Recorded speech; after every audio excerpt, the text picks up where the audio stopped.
Welcome to Wild Ideas Worth Living, a show where we talk to experts who've taken a wild idea and made it a reality so you can too. From people who have sailed around the world to those who've started thriving businesses and even broken records, some of the wildest ideas can lead to the most rewarding adventures. I'm your host, Shelby Stanger, and I hope you enjoy this show. This is episode 35 with action sports personality, the one and only Chris Cote. This episode was brought to you by Keen. On all my greatest wild adventures, I've had a pair of Keens with me. I wore them when I stand-up paddled down a portion of the Peruvian Amazon River, when I went tubing through the glowworm caves in New Zealand, and even trekking through the rainforests of Costa Rica.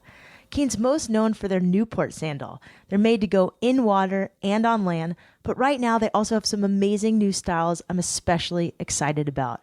The Terradora collection, for example, was designed specifically for the unique biomechanics of a woman's foot and stride. It was designed so you could trek all through Yosemite or any great hiking destination, and so you could wear them through the city streets, on the beach, and they're stylish enough to wear out after with leggings or jeans. Best of all, Keen is a family-owned company. They're out of Portland, Oregon. They're committed to not only protect the places we play outside, but they also provide numerous grants to causes and difference makers who share their ambitious goals. They support some kick-ass ambassadors as well. You can check them out at keenfootwear.com. That's Keen footwear.com for more. This episode was also brought to you by HDX Hydration Mix. Like you, I'm an active person. I love sports drinks, but many of them have a lot of weird stuff inside of them. That's why I like HDX Mix. Not only do they use stevia and natural sweeteners, but there's no caffeine, no junk, and it has all the electrolytes, vitamins, amino acids, and minerals to stay hydrated and going all day long, whether you're surfing, running, or even producing podcast episodes. There's only one flavor, it's berry, and it tastes amazing. Besides being low in sugar, it comes in a tiny pouch, not a plastic bottle. So all you have to do is add it to your own water and your own reusable bottle, minimizing your impact and not adding to plastic pollution. You can even stuff it in your pocket or in your wetsuit during long surf trips or run. It's super easy to carry, it's lightweight, it's the healthy, eco-friendly hydration drink. You can check them out at hdxmix.com. That's H as in happy, D as in delightful, X as in X-ray, mix.com. Before we start today's show with Chris, I wanted to read an email someone sent to me. They said they couldn't figure out the podcast app, but they wrote an incredible letter. I'm going to summarize it. It's from Leah B.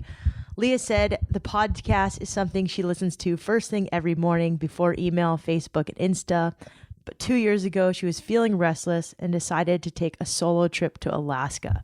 Ever since returning to, quote, my real life in Denver, she says, I've been daydreaming about moving there. I always framed it in my head as a daydream because I didn't have a real reason to do it. I have a great, fine life here in Colorado, but am I just supposed to drive to and from the office every day until I retire? That thought goes through my head almost every day. Your interview with Steph Jagger, when you talk about the false narrative of needing to hit rock bottom before making big, brave, bold moves, stuck out, and then about focusing on starting lines instead of finish lines, this has been stuck in my head for weeks. I decided to move to Alaska because it seems like a starting line that's been calling to me. I have no idea what will come of it, but thanks to you and your guests, I can't ignore it anymore. So thanks for putting this content out there, having amazing guests, and asking interesting questions. This is a rare podcast that's making a real impact. Wow. Thank you, Leah B. If anybody here lives in Alaska or has some contacts, please email me. I'd love to help her out. Leah, you're awesome. Today's guest is also an incredible guy who I think this show will make a real impact on a lot of people. It's the one and only Chris Cote. He's an action sports personality who got his start as the editor of Transworld Surf. He's also a great skateboarder, a great surfer. He's the host of the World Surf League, which is an amazing, amazing job. He's in a band. He's been in all sorts of movies. He's the editor-in-chief of Encinitas Magazine, and he's just a positive guy. He's got an important message that he shares with us, and we talk about everything from how he got his start to getting branded on by Green Day and Blink182 to something his brother dared him to do to a sea anemone, and he's a funny guy. It's a fun show. So thanks for this long introduction. I really hope you enjoy this one, and thanks to Cote for coming on. Okay, so today we have on Chris Cote, one of the most legendary multimedia action sports personalities. We're actually in his awesome studio converted van. You're gonna have to tell us a little bit about this, but Cote, welcome to the show. Thank you for having me. Thank you for coming to my office. This is a retrofitted. Is that a word? Retrofitted. That sounds good. It's a retrofitted. It seems like retrofat would be like the plural of. It's a retrofitted Airstream trailer. It was basically a meth lab at one point, and it was rat infested in the desert. We took it, gutted it, and they made it beautiful. It's a really cool office, and people smile when they see it. You would never know that people made meth in here. But there may even have been murders in here in the desert. You never know. Well, you must. There's good vibes though, so I doubt it. Yeah, you must have done some sort of like sage ceremony. Yeah, I burned tons of sage. So you can already tell Chris has this amazing personality, comedian. Let's just how did you get your start? Just get into it. Get into it. Well, I guess I'll kind of try to do an abbreviated lineage historical document here. No, so I've always just had I guess a positive disposition throughout school, and in my family I was kind of the person in the family that kept everything fun and happy through hard and or good times. So that's kind of just stayed with me. I'm a person that likes to bring joy and positivity into a room when I enter, I guess. It's a great trait to have. Yeah, and that kind of started when I was a kid. So that is something that I used throughout my early career, I guess, in the action sports realm, starting off as a amateur surfer, getting sponsored, and then going, doing some pro level surfing magazines, photo trips, videos. I wasn't always the best surfer, but I always had the best attitude and brought something extra to the trip or to the contest. So I, made a lot of friends and, made connections with people on business and personal side. And so I was able to kind of parlay those relationships into eventual jobs in the action sports industry. Reef, Billabong, Arnett, Hurley. I worked at all these companies kind of in marketing, and then just kind of like not climbed my way up the ladder, but I was working for all these companies. Then I kind of left the surf industry. I became a drum tech for Blink182 for a couple years, toured with them. Then from there, I came back, got a job at Hanson Surfboards. I was a horrible employee, never folded a shirt, just the worst surf shop kid ever. And then kind of stalled out, weed, partying, kind of just became, I guess, content with just sitting around getting stoned and working in a surf shop, which is totally fine if that's what you're into. But in 1999, got a call from a friend to help start Transworld Surf Magazine. So, when I was traveling, surfing and all that, I was also writing articles, doing video reviews and whatever I could really do to get in print. How old were you in 99, real quick? 99 would have been 23 or something. So when you were 23, you got asked to go work at Transworld. Yeah, because I had done stuff for Surfer Magazine, Wave Action Magazine, Surfing Magazine, all the magazines basically, stuff here and there. And so, yeah, I started there, and it was basically our kind of thing to create.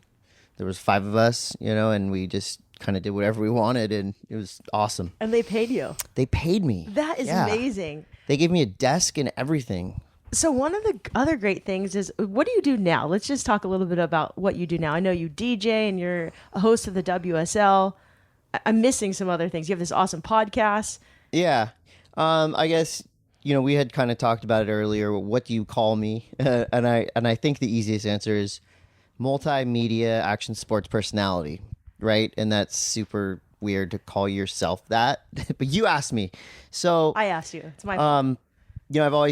I've been, I guess, a multitasker my whole life. So at this point, let's say today, if you asked me what my job was, I would say I am a media business owner, Cote Media Group, and under that business, I do commentary for surf, skate, and snowboard events, like live broadcast, play-by-play kind of stuff. I do. I'm a consultant for a couple brands. A brand in Carlsbad called Gnarlywood, and Quincy Woodwrights. They are a logistics company and also make USA-made skateboards, private label, and they have their own company. So I'm helping them with kind of just marketing, PR, social media, and working on their website with them. I do an event in Cabo every year. I'm the communications director for the Los Cabos Open of Surf. Wow. And so I work on that for about 4 to 5 months of the year. What else is there? Oh, Encinitas Magazine. I'm the editor-in-chief. So that's every other month. It's a bi-monthly magazine, and I'm actually working on that right now. I do freelance writing for various publications. I just became part of You Online. You. With Chris Cantori. So I'm a partial owner, and I'm a content creator. And that's where my podcast lives, the Monday M.A.S.S with Chris Cote. And he just sang your praises. He just said, this guy, he's got so many different facets of him, but he is just full of love. And he went really deep. So we're going to get deep later. But I want to hear more about, right now, we know you from a lot from the WSL. The WSL is probably the biggest platform right now. And then some of the Vans events. Yeah. Yeah. So, I started doing commentary stuff with the WSL in my Transworld days when we sponsored the U.S. Open. The U.S. Open was kind of my, I guess, first major commentary gig online. And then from there, kind of parlayed that into working with Fuel TV, kind of or being the backup host for the Daily Habit, and then as one of the main hosts for Action Sports Plus. So, through all that, I just kind of developed a commentary style, developed a voice, started doing a bunch of QS events, a bunch of CT events. So I've pretty much done all the big ones. Get called in to do Big Wave World Tour stuff, which is just incredible. I did the biggest, best, probably heaviest Eddie Aikau event ever. That was the one that John won. Yeah, I did the event at Jaws, the Big Wave World Tour event there, which was just insanity. Did you have to surf it? No, hell no. Okay. I don't do that. Yeah. I'm good at talking about it. Surfing it, I mean, I can do airs at Seaside or D Street all day, but when it comes to waves over 10 feet, I'm out. You're a legit surfer, though.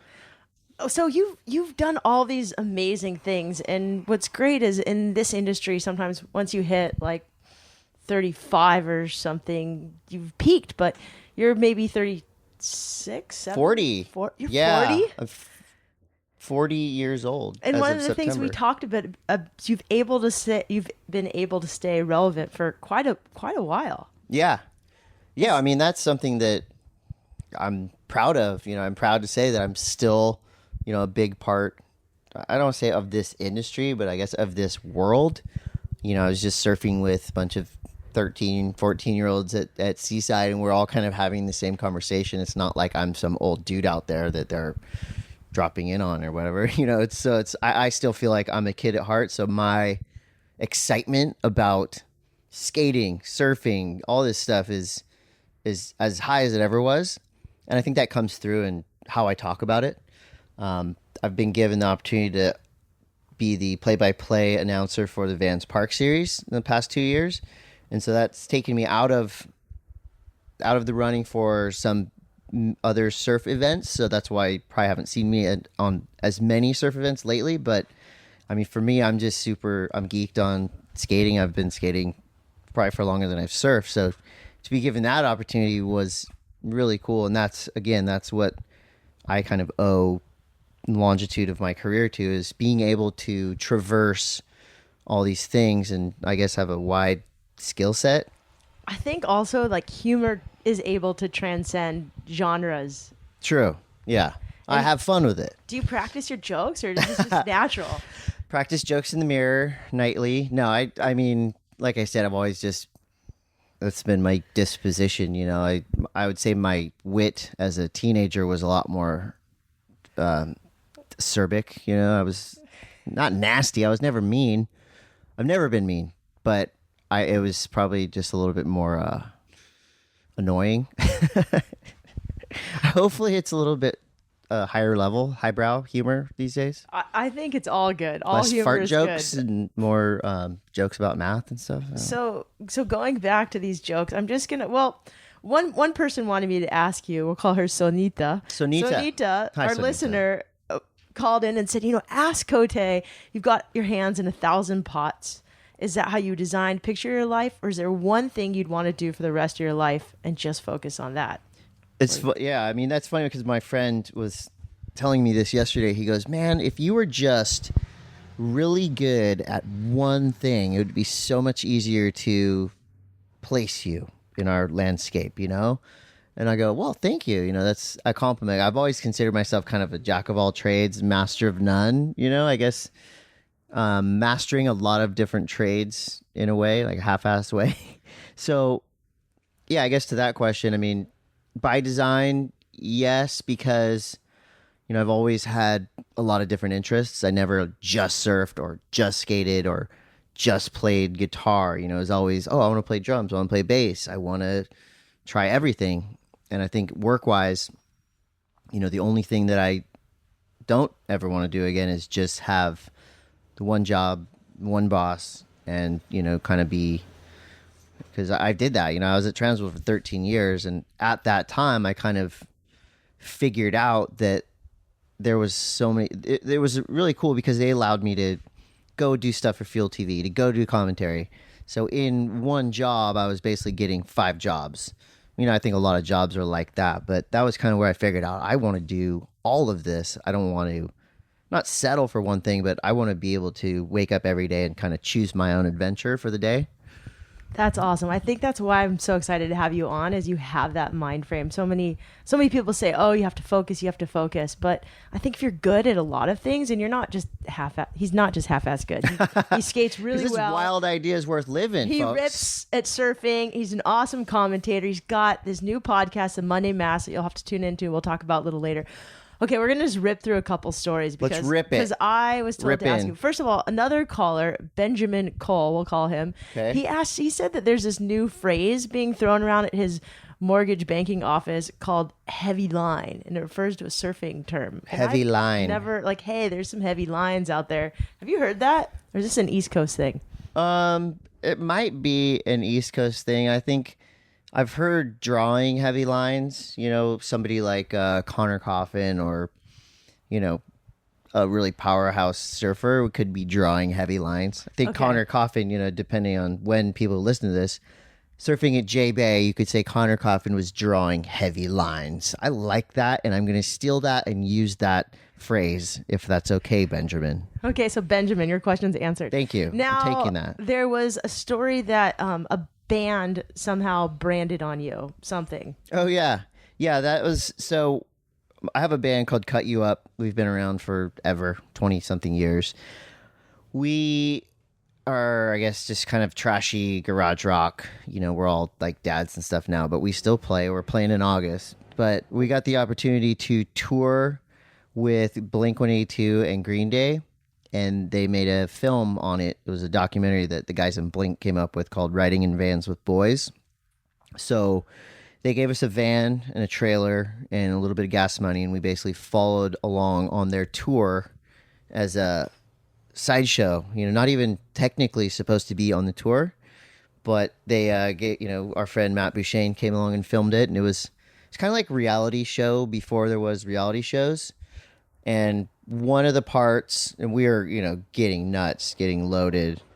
And one of the parts that people love and still kind of remember is that we're live, and that's a train. One of the parts that people still love and remember, this film has kind of become like a cult classic, is we were all backstage playing pool, and there's a pool bridge. It looks kind of like a crown, metal. Somebody, I don't know who, came up with the idea, like, we should brand somebody with this. And I was in the other room, and Billy Joe from Green Day said, hey, can we brand you with this? And I said, yeah, let's do it. And so they heated it up with lighters, and they branded me on the ass. And it actually was way gnarlier than anybody kind of expected it to be. It turned into like a second and third degree burn, full rush down to the nurse and the whole deal. But it actually didn't leave that crazy of a scar, because I think I took really good care of it after the fact. I kind of wish I wouldn't have, because I still get kids, adults, whoever around the world who've seen this movie, Blink fans or Green Day fans, that go, let us see your scar. Let us see your branding scar. And there's just not much there, which is kind of a bummer. And it's on your booty. Yeah. It's kind of just like a small band of freckles now for some reason. Yeah. Well, we're not going to ask you to show it to me right Google now, it. but Yeah, maybe we'll take a picture for the fans. The video's online. It's on the internet. We'll include that in the show notes just so the listeners can get an idea of where we are.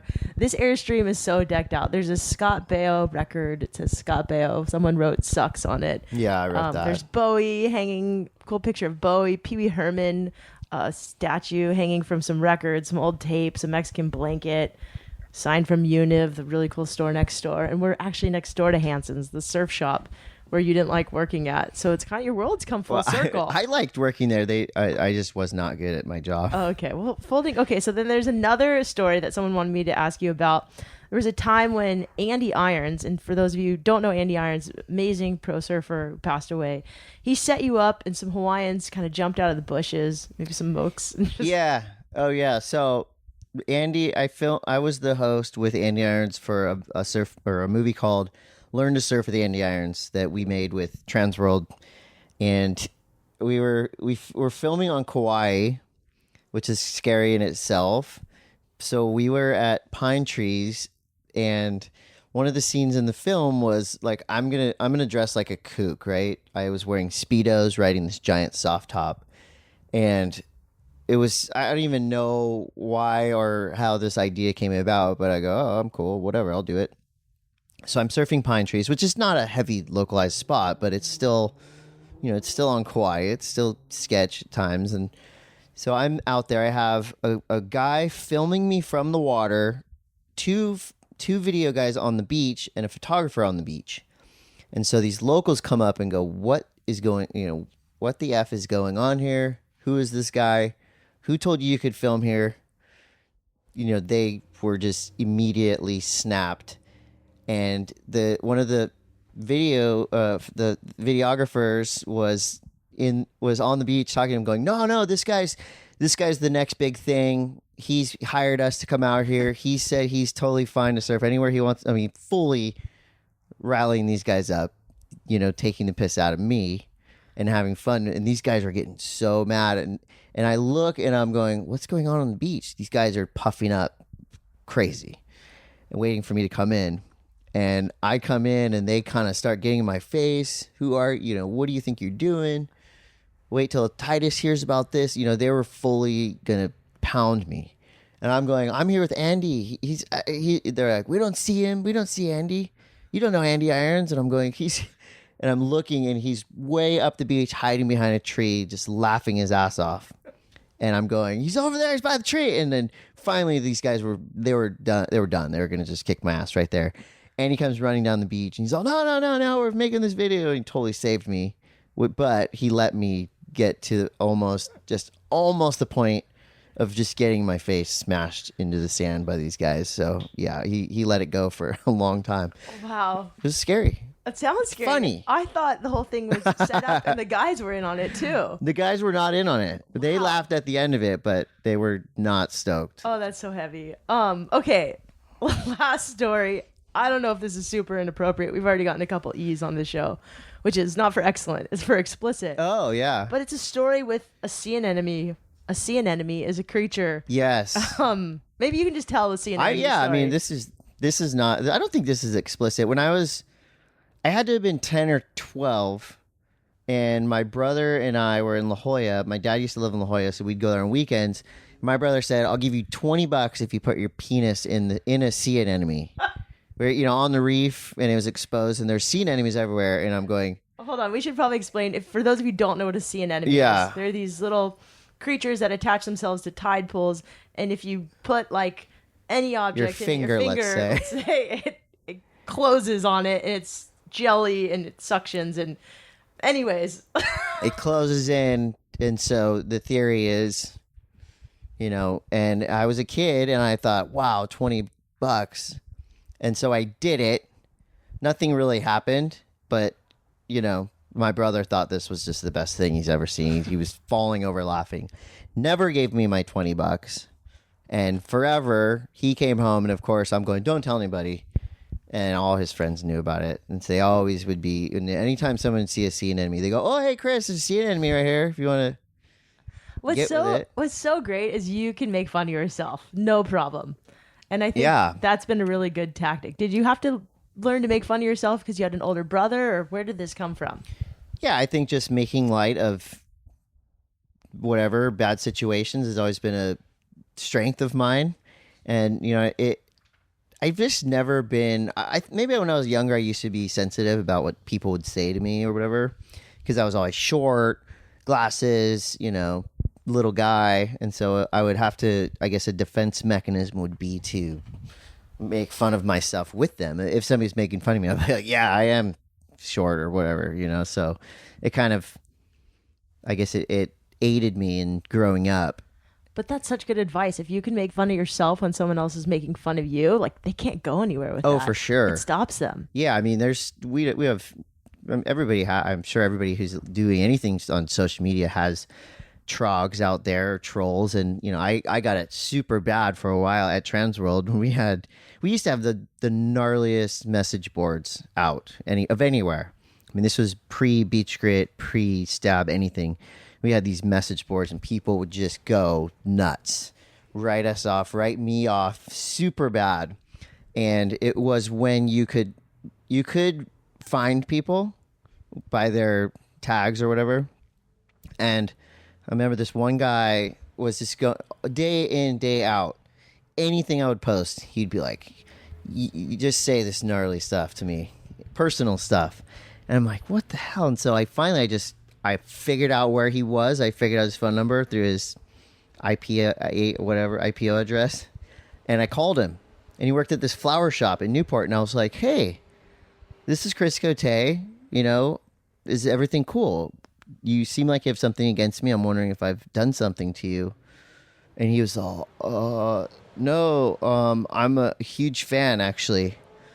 And I just wanted to get your attention or something like that. And so that kind of was eye-opening for me, because it made me kind of aware that these people aren't mad at you, or they're not spiteful or hateful towards you. They just want to get your attention. And I think it happens. I mean, obviously, the ways it happens to me is nothing compared to what happens to a real celebrity, a famous musician, a famous athlete.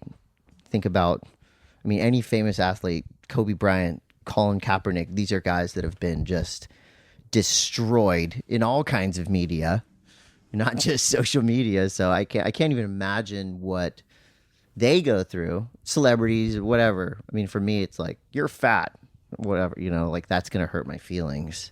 You can diet. Yeah. And they're ugly. Yeah. Your voice is too high. I'm like, I don't know what to do about that. Wow, well, that's interesting, and I'm really glad you said that, because I think there's a lot of listeners who have social media and people write really nasty things, and it's interesting that guy just wanted attention. Yeah, I don't mind a good hater is that'll keep your ego going, because if you're getting hated on, right, you're doing it right. That's so if interesting. You're not getting hated on. For me, the problem is when people stop talking. That's when I'm gonna have an issue, because then you're not doing anything that's hate worthy, and then where are you at? So a lot of what you do involves a lot of risk. There's no roadmap to what you do. Or right. Maybe there was. Maybe you had a mentor. I don't know. But my guess is you did it. You kind of figured this out yourself.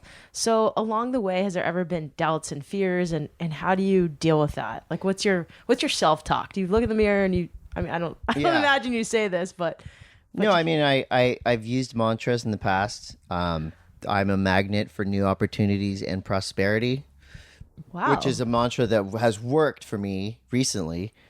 There's always been scary times. I went from having salary, healthcare, the whole deal, corporate card, phone paid for, everything for 13, 14 years. And then before that, for many, decades, just being on salary or whatever. And so after I started my own company, it was, okay, here's the real hustle begins. Because as your own boss, you can get as many jobs or fail at as many jobs as you want. There was times when I took on too much and basically wasn't able to keep control of everything. And then there was times when I took on too little where I just went, oh no, I need to find some quick money. I need to figure out some parties to DJ or something to get a couple extra $100 to pay rent and all that and feed the family. So there's definitely scary moments when you just do your own thing. I like to I'm by no means financially secure or sound, and I'm definitely not good with money. I mean, I like to spend money on stuff, food, all that kind of stuff. So I feel like the plan, I guess the overall plan for me, and my wife doesn't work anymore either. So it's kind of, we're winging it full on. She's starting her own business. It's called Miraculously You. You can follow it on Instagram at Miraculously You.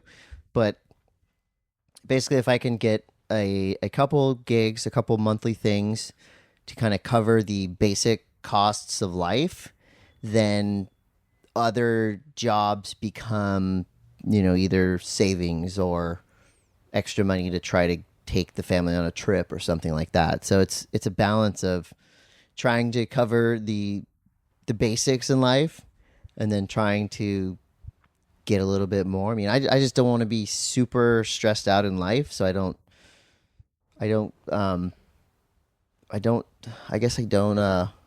say I don't work hard, because I work super hard, but I'm not trying to put myself in a position to where I'm just pulling my hair out and I'm not allowed to surf or do anything else in life because I'm too busy. Yeah, I think that's what makes you happy. But this is really refreshing, everything you're saying, by the way, because I'm sort of going through, I do a million things as well. And I like doing a lot of things. So it's fun to actually meet someone who does this. I was going to ask you, that mantra was really interesting. I didn't expect that from you. Yeah. I kind of want to know a little bit more about that and where that came from. And if you have any other routines, tactics, things that you do every morning that really help you get grounded, or things that you avoid that just help you stay healthy. Yeah, I mean, I would say the mantra comes from my wife. She's she's basically, her new business. She's a holistic coach, kind of like a life coach kind of deal. So she's been doing spiritual studies forever. And when I get stuck on things, she'll give me something like that mantra. That was a mantra. I'm going, God, I can't seem to find this one more piece of the puzzle to make enough money for this, or, to fit everything in, right? So she said, here's a good one. She sent me, I'm a magnet for new opportunities and prosperity. And I started singing it in a song, playing guitar and singing it. And I put it on Facebook or something, the song, and people were going, yeah, that's rad. It just kind of made me happy. And I feel like, mantras, just opening up yourself to accepting that, you deserve jobs, or you deserve the things you want, is a big part of that. Because, I feel like self-esteem plays a role in how successful you are. If you have a lot of self-esteem and you believe in yourself, I feel like success is going to come. So that's kind of my thing. Like, I wasn't going to get down on myself because I didn't have this one particular job I wanted, or didn't get hired to do this gig, because I've been passed over, fired, not hired a million times. I've gone up against brick walls, and I've always just kind of told myself, like, I'll put myself out there for 100 jobs or 100 gigs. If I get 5 of them, I go, cool, I got 5 of them. I don't think I lost 95 of those. I think, yes, I got 5 of those. So it's kind of, I guess just opening yourself up to success is a part of reaching for it, knowing you deserve it. I just read this book, You're a Badass at Making Money. And there's these, it seems cheesy, these mantras that say like, I love money and money loves me. And I remember reading that book and Johnny was like, what are you doing? And I just started saying it out loud and he was kind of laughing. Yeah. And the next day, two people called to sponsor my show. Now Yeah. I've been banging on doors and I didn't do anything and they had called me. So I don't know. I think that stuff works. I am right there with you because I've been on that other side of going, I remember for a while I was getting, I forget what it was for credit cards or something. And I wrote this thing on the wall or on the fridge, no bad mail. I don't want any bad mail. And my wife's like, what, why don't you write good mail or let's get good mail? Because you're kind of throwing that on the universe. And then she was right. I mean, she's right a lot about this kind of stuff. So yeah, I'm definitely of the opinion now that mantras, positive thinking, I don't go as far as making vision boards or anything like that, but if you do and it works, go for it. I sometimes forget. I'll go a week or 2 weeks without saying a mantra or verbalizing it in some way, and you get in a slump. I don't know. I think we should have a vision board, Wild Ideas Worth Living party Yeah. DJ'd by Cote, and you can help. So I'm noticing this garbage pail kid in your office, and I collected garbage pail kids. Like I have a whole sticker book of them. That's the only thing I have left. There's surf stickers and garbage pail kids. Which one is that? That's Cut Up Chris. How perfect. Yeah, it's this guy getting cut up by a lawnmower, and it's funny because my band is called Cut You Up, and my name is Chris, so this garbage pail kid is, that could be right up my alley. I'm all about it. There was Chris Hiss too. That was the other one, like a greaser garbage pail kid guy. Those are my two Chris's. I remember that one. What was yours? Shelby There was like my favorite was Melba Toast. Oh, I love know Melba why, Toast. but it was just a funny one. And yeah, Shelby didn't have one. I was always so sad, but that's okay. There's still time. Garbage pail kids might come back. So what other routines do you have? Do you have to surf every day? I mean, you're a dad, which is amazing. And you have two kids that seem pretty epic. Your wife sounds like a badass and maybe helps a lot. But any advice just raising good kids? I saw that your kids speak amazing Spanish. Oh, yeah. Their accents are incredible. I mean, it's funny because through social media, you definitely just capture the best of your children. I've posted many photos of really just beautiful times where 10 minutes later it's the gnarliest meltdown you ever seen in your life. So that's a kind of a misnomer, but yes, I do have two incredible kids, and that is, I think, a lot due to my wife. Of course, she's now, she's been a stay-at-home mom for, I don't know, 2 years or something. So while the sacrifice is, we don't have as much money and we don't have like the extra income that we used to have, we have her being able to attend to the boys 24 hours a day, 6 and 8 years old. And, that frees me up to, she allows me not only to work a lot, but also to play a lot, because she knows that, your soul needs to be fed just like your wallet or whatever, and I travel a lot for work and all that stuff. So she's definitely the glue in the family. And I think, as far as raising good kids, again, luckily both my kids are just brilliant little dudes. So they go to a dual immersion Spanish English program, which is crazy because if I try to learn Spanish right now, I don't even know how, it would take me years. For them, they go to school and they only speak Spanish in their classroom. And now they're both just killing it. They're going to be bilingual, perfectly speaking Spanish and English by 5th grade. So that's just a huge opportunity that my wife fought hard for to get them in, and she signs them up for all the camps and all that stuff. So she's super on top of it. And I just try to help by showing them good music, teaching them to skate, surf, trying to lead by example. That was a huge reason that I stopped drinking and partying and all that, was because not only did I want to be a good example for them, but I also wanted to be there for them, because if you've ever been around kids when you're hungover or blown out from the night before, you're not a participant in what's going on. You're just kind of there. How many years have you been sober? 3 years. 3 years? Yeah.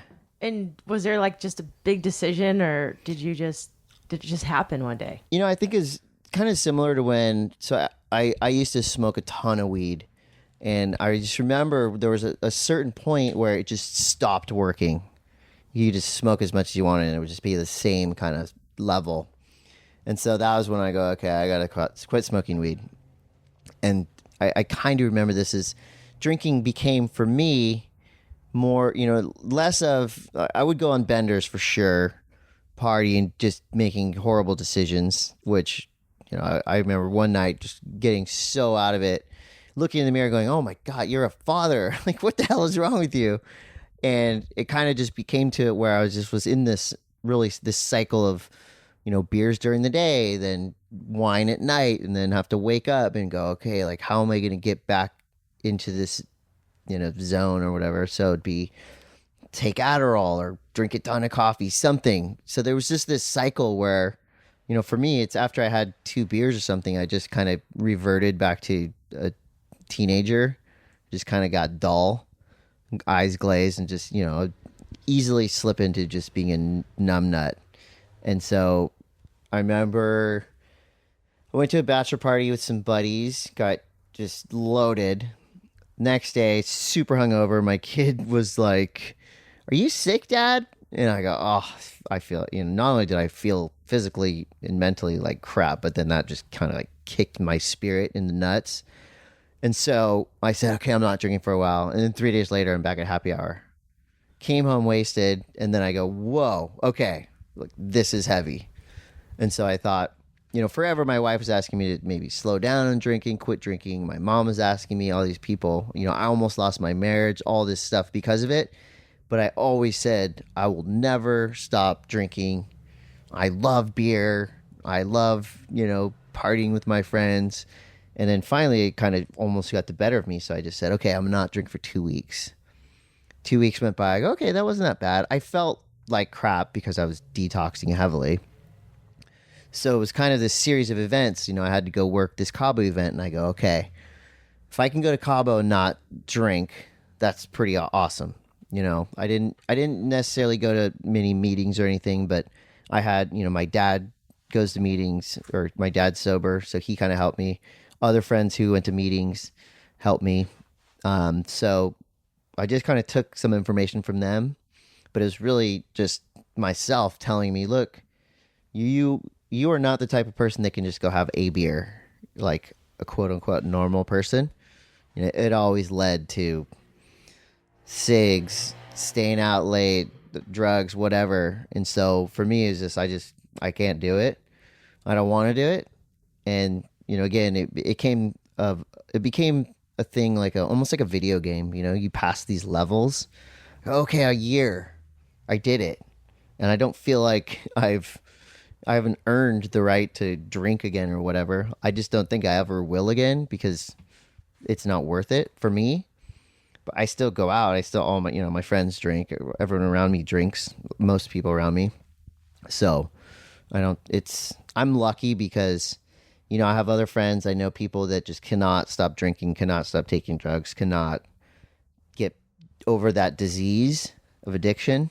So I consider myself very lucky that I didn't have a really super rough time stopping drinking, stopping everything. So it's I try my best to help other people, because a lot of people ask me like, how do you do it, or how did you do it? And I don't have a manual or a rule book, but I just know the first thing comes from you wanting it. Because again, my wife would ask me all the time, maybe you should slow down on drinking. And I'm all, nah, you have to want it yourself.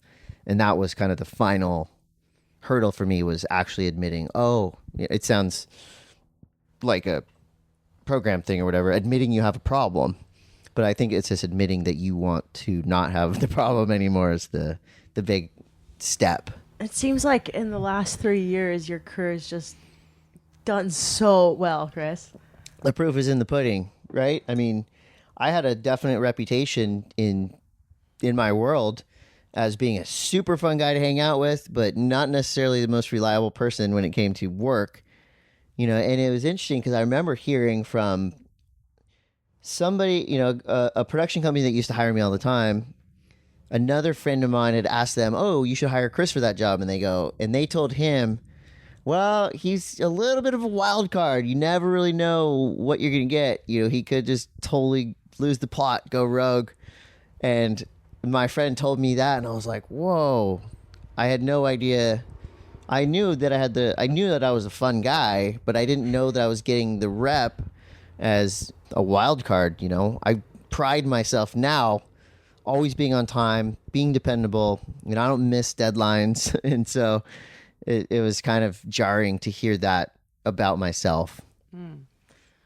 Well, thank you for sharing all of this and being so transparent and honest. I think a lot of people don't share that, so I really appreciate it. Yeah. And it's been really cool to see your career take off. I actually used to be kind of intimidated to talk to you, so you're much more approachable and loving. No, you've always been really nice. One thing I really wanted to know was, if a lot of people here ask me, how do you get into action sports? How do you pursue your wild idea? Right. What is your advice to people who want to do that? I think, and again, this I told my wife this the other day. I told my intern this the other day as well. I think if you really want something, you have to be willing to do it just because you love it, not to get paid. I think the kind of entry level position. I mean, with this podcast, with my podcast as well, you don't start it because you go, "Oh, I want to make some money. I'm going to do a podcast." You start it because you love it and you want to do it or try it. And if you apply yourself, I'm not saying that if you're good enough, but if everything works out as planned, you may eventually make money off it or something. But there's a reason why at Transworld, everywhere that I've worked, when somebody's a good intern, they become a good employee. It's the best way to prove yourself, that you're willing to do it, not because you want to just make a buck, but because you actually want to be there. I tell kids, people ask me all the time, "I want to do commentary." I go, "Okay, go down to any and all amateur events that you can and just volunteer. I will talk all day for free, anything." And usually, more often than not, they'll let you, at whatever local events and stuff. And that's just a way to kind of work your way up.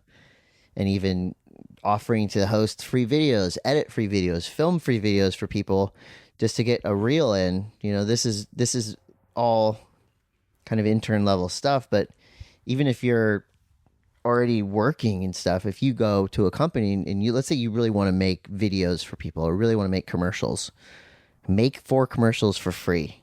Give them to the company and just say, "Thank you. Is it cool if I use this for my reel?" Then you have already kind of built up your resume with this thing. You're not getting paid, but this is working towards something. That's so. Great. I guess working for free is that's great. Working advice. for free until you feel that you have deserved to get paid. What if you're a little older? So I have people asking me, and they're in their 30s, early, they're our age, and I'm like, it's a little harder to get them into action sports right away. Yeah. But they have these great skills. So any advice there, or just on being maybe in your 30s or late 20s and wanting to pursue whatever wild idea it is, quit your job and do something else? I feel like it's just if you kind of assess the risk, if you're going to lose your house or lose your family or something, then maybe keep doing what you're doing. But if you don't care to lose that stuff and this is just fully what you want to do, then quit and try. I've always wanted to move to Italy and to do something there, and I've been too scared. But the whole thing is, if you really want to do this, I feel like action sports, it is a very youth-oriented game as far as the entry-level stuff. But I don't see anything wrong with, a 30, 40-something person going to events or these companies and saying, "Look, I've done real estate for 20 years, but I really want to work at Hurley, or I really want to work at your company at Billabong. What can I do?" And it's about finding a niche there that needs to be filled, whether it's paid or not. I feel like events are pretty much the best, easiest place to start because, especially summer, well, any time, skating, snowboarding, whatever, there's going to be events near you at some point, from low level grassroots things to giant, lower trestles surf events. There's always a way to volunteer there, And it's a great place to meet people that are high up. It's a great place to meet people that are high up. I mean, getting into these companies through the events, I feel like that's a secret. So don't tell anybody that. That is good advice. That's the secret. Or showing up at the hotel where the event is held and then having drinks in the lobby. That's kind of a good secret too. Yeah. I mean, get your face out there. Craziest thing you've seen lately? I've seen all sorts of things, from that video of the moving dock where you could jump off and go Oh, surf. the dock. Looks amazing. That was crazy. Craziest thing I've seen on video or in real life? Either. Wow. Because you're at these events, you're with people, you're with Kelly Slater. Have you ridden his wave pool? No, I really want to though. Kelly, we'd like to do a dual podcast. Yes, we'll your wave volunteer to come to your wave pool. We'll clean the bottom of your wave pool if we get a couple waves. Crazy things. I mean, I guess in the event world, let's say I'll just pick. So a crazy thing I saw in surfing was the Red Bull Cape Fear event that I commentated last year. It was at Cape Fear in Australia, the heaviest, the wave's called Hours basically, and it is the gnarliest wave, one of the heaviest waves on the planet. 2 days straight, I watched these dudes. Every single wave, when somebody fell, you thought they were dead. So you had to stop talking about the wave and the person, take a breath, wait till they popped up and you saw arms and head moving, and then you could start talking again. So it's 2 days of that. So basically 12 hours of this, the craziest near-death madness I've anyone's ever seen. So surf-wise, for a contest, an event, that was next level. I was just in Vancouver, Canada, commentating the Vans Park Series event at Hastings Park. Pedro Barras took a run that shut the world down. I mean, he was already winning the contest. He took this run and the whole place was shaking. And it was crazy because I was looking at a monitor calling the run with Neil Hendricks, and it was kind of happening behind me, but you could feel the energy from this skate run. You could feel it from 10, 20 feet away or whatever. So that was, as far as skate goes, that was probably the craziest thing I've seen in a long time. So to be part of those moments is probably the best part about doing commentary and all that. That is really cool. Yeah, 'cause you're right there. What do you do when the interview just goes really awkward? Probably should ask you that. Press on. I've had so many times where the interview has gone awkward. Whether it's, you're sitting there trying to ask a question and you just keep talking and you can't seem to get out of your question. So you just keep on going and your brain's going, dude, stop talking. But you can't help it. And then it just comes out like the trash talk or whatever. Millions of times. Press on. That's great advice. I'm going to take that. Press on or just stop talking. If you're in the middle of a question and you keep going, yeah, and then you caught this wave, you did that, and then you need to tell yourself, shut up, let this person answer this question. Almost like abruptly end it. Oh, go ahead. Love that advice. I have to be quiet more. So who inspires you right now? What are you inspired by? Who inspires me right now? I get inspired by... Oh, that's a good question. It can be books, movies, music I should know about, or our guests should know about. I mean, I get inspired daily by all kinds of things. My kids inspire me. I get inspired when I watch a documentary or a really cool movie that gets me hyped. I get inspired listening to podcasts. I get inspired when I go skate the local skate park, Poods Park, and I'm just skating around. I see somebody do something rad, or I see a kid just learning how to skate. That inspires me. I get inspired when people come up to me and go, dude, your skate videos on Instagram are awesome. I'm going, really? I'm kind of doing like stupid tricks, but the fact that they are sparked on it and it makes them want to skate. It's kind of their inspiration inspires me. It's like a rebreather of inspiration. It's a lot of I inspiration. get inspired inspiring people. Yeah, I mean, all kinds of things every day. Just Any books? living here. Any books that you give to people, or movies or tapes? Like, what's the gift you give most often to people? The gift I give most often, I used to give a lot of mixed CDs, which I guess we don't have those anymore. Books, I have, I listen to a lot of books on tape. I just listened to Don Winslow book called The Force. It's a crime novel. It's fiction, but I kind of go like nonfiction, fiction, back and forth. And this book just destroys you. It is so good. And it's going to be a movie soon, but it's one of those books, audiobooks that just wrecks you. It's amazing. We'll have to check it out. Yeah. National Geographic still inspires me. I get inspired by getting the opportunity to do cool new events and stuff like that. All right. Well, Chris is available to work in Italy. Yeah. At an event. We're Let's do throwing it. it to the universe. I get to go to Nicaragua to this. That's to awesome. Some awesome resort. I'm really excited. What board should I bring? I can bring either a Super, a Firewire, or a Global Surf Industries board because we're going to rent it from Boardport and they carry those boards. Okay. Well, I have to tell you to get a Super board. Okay, so we're going to get a Super branded board. My brother does marketing for Super. I mean, the waves down there are generally, they can get heavy and gnarly, but I feel like it's probably won't paddle out if it's super heavy, gnarly. It's fast.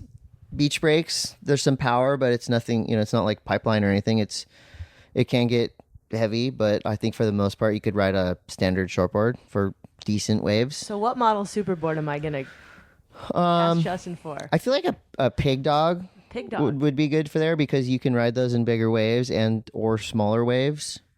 Just something that's you don't want a small wave board because you can get throaty conditions down there, and there's enough power to where you can ride a good shortboard in any kind of size waves.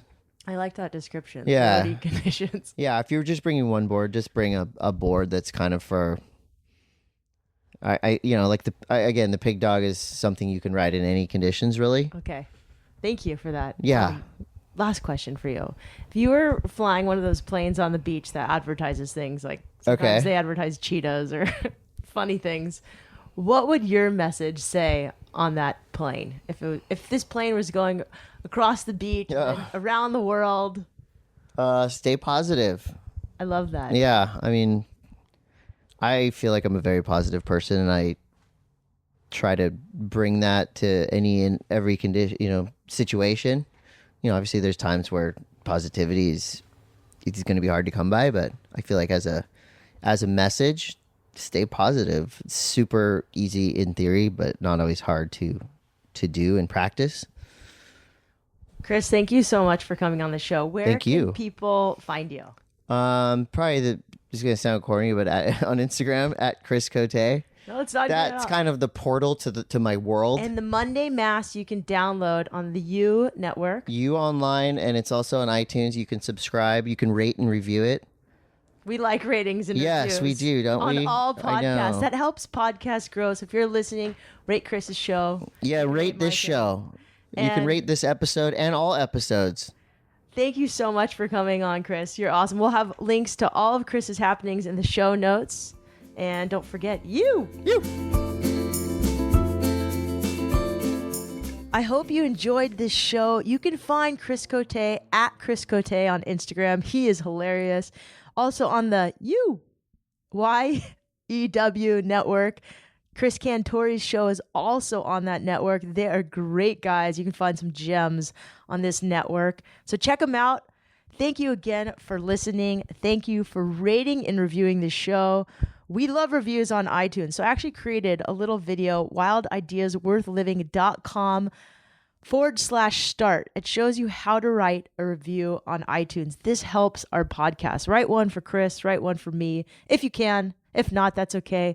Thank you for listening. Wherever you are in the world, don't forget, some of the best adventures happen when you follow your wildest ideas. Thanks again for listening. Be sure to check out our awesome sponsors, HDX Hydration and Keen. You!